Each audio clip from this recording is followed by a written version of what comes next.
Անգլիական ժողովրդական հեքիաթներ։ Կոշկավոր կատուն։ Շատ ժամանակներ առաջ ապրում էր մի ջրաղացպան, որն ուներ 3 որդի։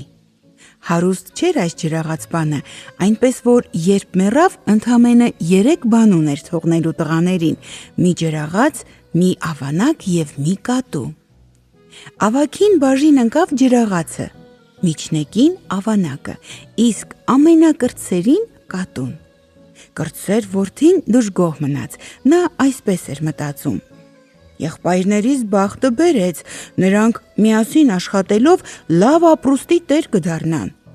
Մեկը ցորենը կաղա, քանի որ ջրաղաց ունի, մյուսն էլ կլցնի պարկերը, կբարձի ավանակին ու կտանի շուկա վաճառելու։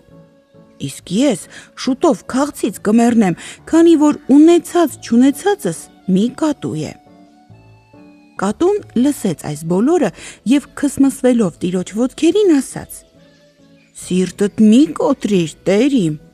ինձ համար մի զույգ երկարաճիտ կոշիկներ գնիր, մեկ էլ մի պարկ, և կտեսնես, որ քեզ հետ այնքան էլ վատ չեն վարվել հորդ ունեցվածքը բաժանելիս։ Ես շատ ավելի օգտակար եմ, քան ջրաղացը կամ ավանակը»։ Կատվի առաջարկը կարծես տեղ արեց տիրոջ գլխում, և նա, ծախսելով իր վերջին փողերը, կատվի համար գնեց մի զույգ երկարաճիտ կոշիկ և մի հատ էլ ամուր պարկ։ Կատուն երջանիկ ու հպարտ հագավ իր գեղեցիկ երկարաճիտ կոշիկները։ Հիմա ես կոշկավոր կատուն եմ, բացականչեց նա, վերցրեց պարկը, լցրեց այն ուտելիքի մնացորդներով և կանաչ սալաթի տերևներով, ապա գնաց դաշտ, ուր շատ ճագարներ կային։ Փռվեց խոտերին ու ձևացրեց, թե մեռած է, բայց պարկի բերանը ձգող պարանի ծայրերն ամուր սեղմել էր թաթերի մեջ։ Նա հույս ուներ, որ շատ չանցած աշխարհի խարդախություններին տակավին անտեղյակ մի նորելուկ ճագար կմոտենա պարկին, ուտելիքի մնացորդներն ու սալաթի տերևները խժռելու։ Այս բոլորը մտածելն ու գործի գլուխ գալը մեկ եղավ, մի հիմար նորելուկ ճագար ցատկեց ուղիղ պարկի մեջ։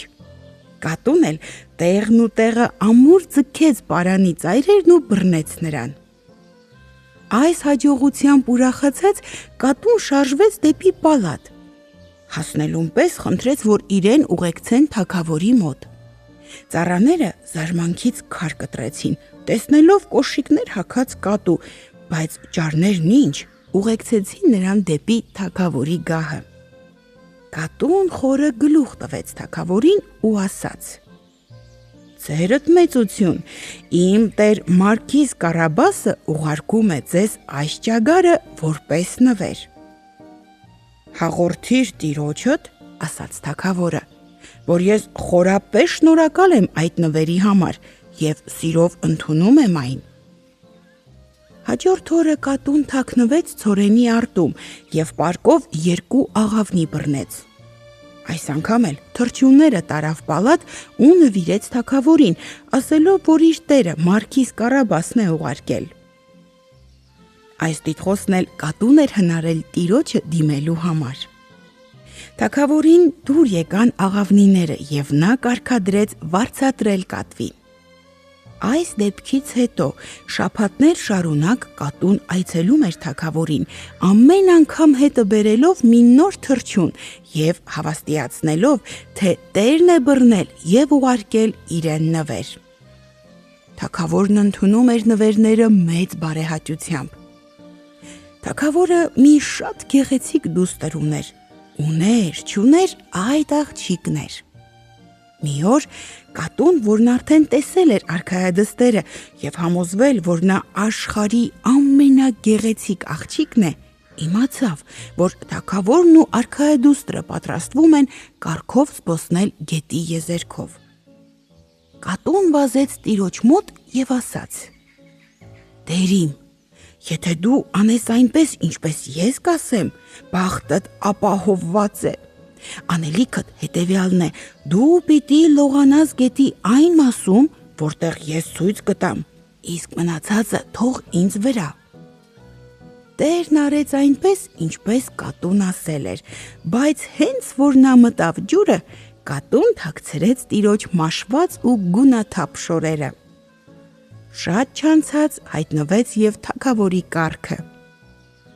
Այդ պահին կատուն սկսեց բարձրաձայն աղաղակել. «Օգնեցեք, օգնեցեք, իմ տերը Մարքիզ Կարաբասը խեղդվում է»։ Օգնության կանչերը լսելով թագավորը դուրս հանեց գլուխը կառքի պատուհանից և ճանաչելով կատվին, որն այնքան հաճախ իրեն նվերներ էր բերել, կարգադրեց թիկնապահներին հնարավորին չափ արագ հասնել Մարքիզ Կարաբասին օգնության։ Մինչև նրանք խեղճ Մարքիզին դուրս էին քաշում ջրից, կատուն խորապես հուզված պատմում էր թագավորին, որ երբ իր տերը գետում լողանալիս է եղել, ինչ-որ գողեր են հայտնվել և տարել նրա շորերը, այնպես որ չնայած տերն այժմ փրկված է, բայց հագնելու շոր չունի։ Թագավորն անմիջապես կարգադրություն արեց շքեղ հագուստներ բերել Մարքիզ Կարաբասի համար։ Եվ երբ ջերաղացպանի որդին մոտեցավ կառքի դռանը իր հարգանքը մատուցելու թագավորին և արքայադստերը, շատ գեղեցիկ տեսք ուներ նրբաճաշակ հագուստների մեջ, քանի որ բնականից էլ սիրունատես էր ու բարեկազմ։ Արքայադուստրը տեղն ու տեղը սիրահարվեց նրան, իսկ թագավորը Մարքիզ Կարաբասին ներս հրավիրեց կառք և նստեցրեց իր կողքին։ Իր ծրագրերի հաջող իրագործումից ոգևորված կատուն սկսեց վազել կառքի առջևից և շուտով նկատելով դաշտում աշխատող մարդկանց, ձայն տվեց նրանց. «Բարեկամներս, եթե դուք հիմա չասեք թագավորին, որն այս կողմն է գալիս, թե այս դաշտերը պատկանում են Մարքիզ Կարաբասին, ես ձեզնից կոտլետացու կսարքեմ»։ Մարդիկ սարսափելի վախեցան, և երբ թագավորն անցավ ու հարցրեց, թե ում են պատկանում այս դաշտերը, նրանք միաբերան պատասխանեցին. «Մարքիզ Կարաբասինն են»։ «Դու լավ կալվածք ունես», ասաց թագավորը ջրաղացպանի որդուն, իսկ վերջինս գլխով միայն համաձայնության նշան արեց և կարմրեց, քանի որ զարմանքից չգիտեր ինչ պատասխանի։ Կատուն շարունակում էր վազել կառքի առջևից և բոլոր հանդիպած մարդկանց պատվիրում էր նույնն ասել։ Ու նրանք բոլորն էլ կոտլետացու դառնալու ահից սարսափած ասում էին թագավորին, որ հողերը, որոնց վրա նրանք աշխատում են, պատկանում են Մարքիզ Կարաբասին։ Եվ թագավորը շատ զարմացավ Մարքիզ Կարաբասի հարստությունները տեսնելով։ Վերջապես կատուն հասավ մի մեծ դղյակի, որտեղ ապրում էր մի մարդակեր հսկա, որը նաև կախարդ էր։ Այս մարդակեր հսկան ամենահարուստն էր այդ կողմերում, քանի որ բոլոր հողերը, որոնցով անցնում էր թագավորն իր կառքով, պատկանում էին նրան։ Կատուն թույլտվություն խնդրեց իր հարգանքը մատուցելու այդ մեծ կախարդին ու ներկայացավ նրան։ «Լսել եմ, որ դու մեծ կախարդ ես», ասաց կատուն, «և որ դու կարող ես դառնալ ինչ որ ուզենաս, դա ճշմարիտ է»։ «Անշուշտ ճշմարիտ է», ասաց մարդակեր հսկան, փոխակերպվելով առյուծի ու մռնչաց կատվի վրա։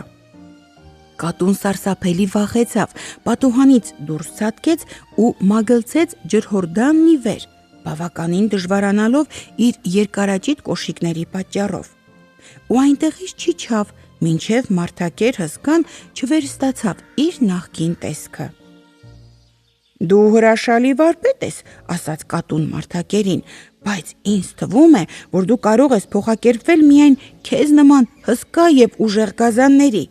Դու ի վիճակի չես այնպիսի փոքրիկ արարածի տեսք ընդունել, ինչպիսին, ասենք, դե մուկն է»։ «Ինչպես չեմ կարող», ասաց մարդակեր հսկան, «դե նայիր»։ Ու նա փոխակերպվեց մկնիկի